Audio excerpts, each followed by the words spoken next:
안녕하세요, 여러분. 메르의 블로그 유튜브입니다. 긴급제 정명령 검토 이야기가 갑자기 나와서 히스토리와 발동한 사례들을 정리해봅니다. 과거 이야기로 시작합니다. 한국의 화교는 특이했습니다. 동남아시아의 화교는 광둥성과 푸젠성 출신이 대부분인데 한국의 화교는 다릅니다.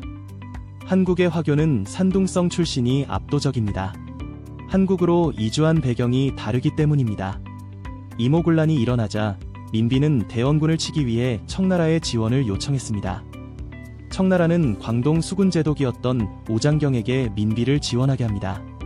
오장경은 북양함대 군함 3척과 육군 3,000명을 데리고 조선에 왔고 흥선 대원군을 중국 텐진으로 잡아갑니다. 오장경의 군대가 조선에 들어올 때 보급품을 지원하기 위해 군대에 보급품을 납품하는 군납 상인들이 따라 들어왔습니다. 중국의 군납 상인들 중 일부가 중국으로 복구하지 않고 조선에 정착하게 된 것입니다.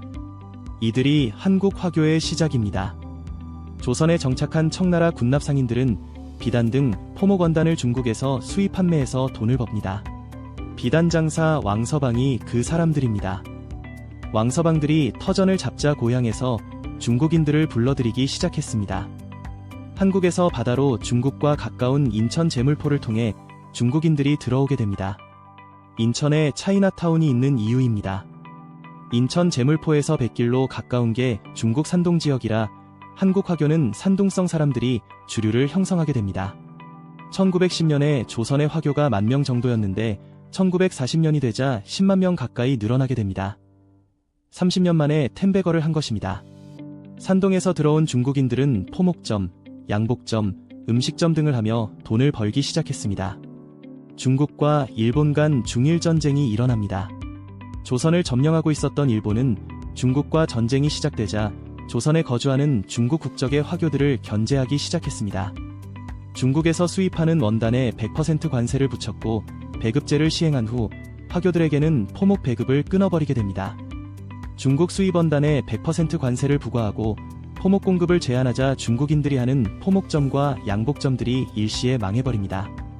중국 포목점들이 망해서 빠진 빈자리를 제일모직과 성경 등 국내 기업이 차지해서 삼성과 SK의 모태가 됩니다. 포목점, 양복점 등 화교들이 하는 주요 직업들이 정리되자 청요리집이라고 부르던 중국 음식점 정도만 남게 되고 해방이 됩니다. 그 당시 명동의 중국집 아서원은 자유부인이라는 영화의 배경이 되었을 정도로 유명했습니다. 아서원은 조선에 있는 식당 중 가장 큰 식당으로 번성을 합니다. 1961년 한국은 외국인 토지 취득 및 관리에 관한 법안을 발표했습니다. 외국인 토지법은 외국인이 10평 이상의 사업장, 200평 이상의 주택 소유를 금지하는 법안입니다. 외국인이라지만 타겟은 화교였습니다. 화교들은 동남아시아와 마찬가지로 돈이 생기면 부동산을 사고 금과 현금을 모아두는 생활관념을 가지고 있었습니다. 한국에도 중국인들의 자금력이 막강해졌고 보유 부동산도 점점 늘어나기 시작했던 것입니다. 외국인 토지 취득 및 관리 법안이 시행되자 아서원 같은 대형 중국 음식점 등은 더 이상 외국인인 중국인 소유가 될 수 없게 됩니다. 아서원은 롯데에 팔려 소공동 롯데호텔 부지 중 일부가 됩니다. 아서원뿐만 아니라 화교들이 보유한 다른 부동산들도 헐값에 한국인들에게 팔려나가게 됩니다. 외국인 토지법으로 화교에게 10평 이하의 중국집 정도밖에 장사수단이 남지 않게 되어 화교 자본이 커나갈 여지가 거의 사라지게 됩니다. 화교들에게는 보유 부동산을 팔고 받은 현금이 남아있었습니다. 화교들이 부동산을 판 돈으로 명동을 중심으로 하는 사채업계에 본격적으로 진출하기 시작했습니다. 화교들에게 사채를 빌리고 빚을 갚지 못해 재산을 뺏기는 일들이 사회문제가 되기 시작했습니다. 1972년 8월 2일 저녁 11시 40분 긴급명령 15호가 발표되었습니다. 대한민국이 건국된 이후 긴급명령은 16번이 발령되었습니다.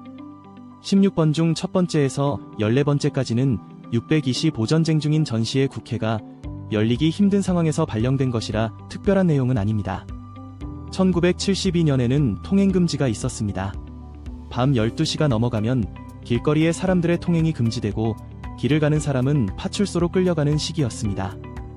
통금 20분 전인 8월 2일 11시 40분에 발표한 긴급조치 15호는 8월 3일 0시부터 모든 기업 사채를 동결한다는 내용이었습니다.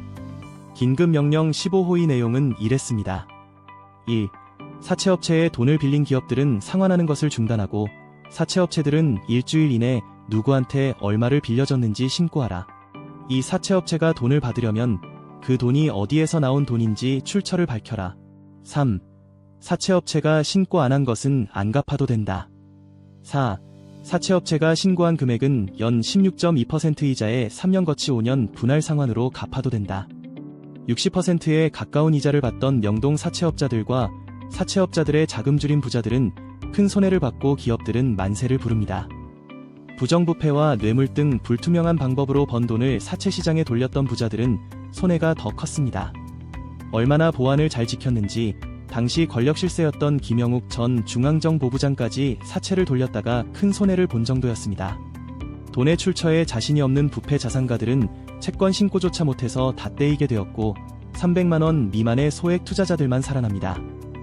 일주일간 신고를 받아보니 사채 신고액은 3,456억 원, 국내 전체 통화량의 80% 규모였습니다. 76년에 입주를 한 압구정 현대아파트 분양가가 평당 44만 원이던 시절에 3,456억은 현재 가치로 300조 원이 나왔습니다. 긴급명령 15호가 발령된 다음 해인 1973년에는 7.2%로 주저앉았던 경제성장률이 14.8%까지 올라갑니다.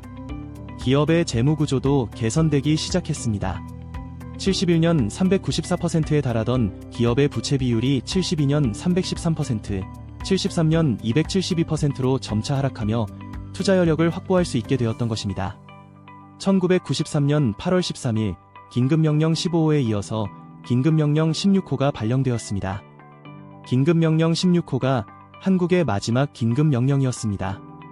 이때 긴급명령은 긴급재정경제명령으로 이름이 바뀌게 됩니다. 1987년 민주화 이후 대통령이 비상권한을 남용하지 못하게 재정과 경제 분야에만 긴급명령을 할 수 있도록 명칭을 바꾼 것입니다. 당시 한국은 다른 사람의 이름이나 아예 존재하지 않는 사람의 이름으로도 금융거래를 할 수 있었습니다. 비자금, 부패, 비리, 탈세 등이 심각했고 차명통장이 이것에 활용되고 있었던 것입니다. 8월 13일 발동된 긴급명령으로 모든 금융거래가 실명화되고 비실명 통장의 자금 인출이 금지됩니다. 금융실명제가 전격 시행된 것입니다. 긴급명령이 시행된 다음 날인 8월 14일 주식시장은 917개 종목이 하한가를 맞는 등 대혼란에 빠졌습니다. 채권 거래도 중단되고 사채시장이 마비되는 충격이 시장을 휩쓸었습니다. 긴급명령에 대한 위헌 소송이 제기되었고 헌법재판소가 판결을 내리게 됩니다. 헌법재판소는 국회를 소집해서 논의를 거쳐 금융실명법을 시행하면 검은 돈이 이동하는 과정에서 여러 위험이 예상된다며 금융실명제를 긴급명령으로 시행한 것에 합헌 결정을 내려준 것입니다. 긴급명령 16호에 큰 타격을 받은 집단에는 화교, 부정부패로 검은 돈을 축적하던 정치인 및 관료, 재벌 등이 있었습니다. 긴급재정경제명령권은 발동 조건이 있습니다. 내후외환, 천재지변 또는 중대한 재정경제상 위기에 있어서 나라의 안전보장 또는 공공의 안녕질서 유지를 위해 긴급한 조치가 필요하고 국회의 집회를 기다릴 여유가 없을 때 발동할 수 있다라고 되어 있습니다. 1호에서 14호 긴급명령은 6.25 전쟁으로 국회가 개최되기 힘든 상황에서 발동된 것이라 어쩔 수 없었던 점이 있었습니다. 사채를 동결한 15호와 금융실명제를 선포한 16호는 극도의 보완이 필요한 조치였습니다. 현재 상황이 국회 동의를 받기 힘든 정도로 급한지 중대한 재정경제상 위기인지 등이 발동의 정당성을 설명할 근거가 될 것 같습니다. 한 줄 코멘트. 개인은 정보보다 입수하는 정보에 한계가 있습니다. 에너지 등의 수급과 환율 안정 등이 긴급명령의 타깃이 될 것 같습니다. 오늘 내용이 좋았다면 구독과 좋아요 부탁드려요. 여러분의 응원이 큰 힘이 됩니다.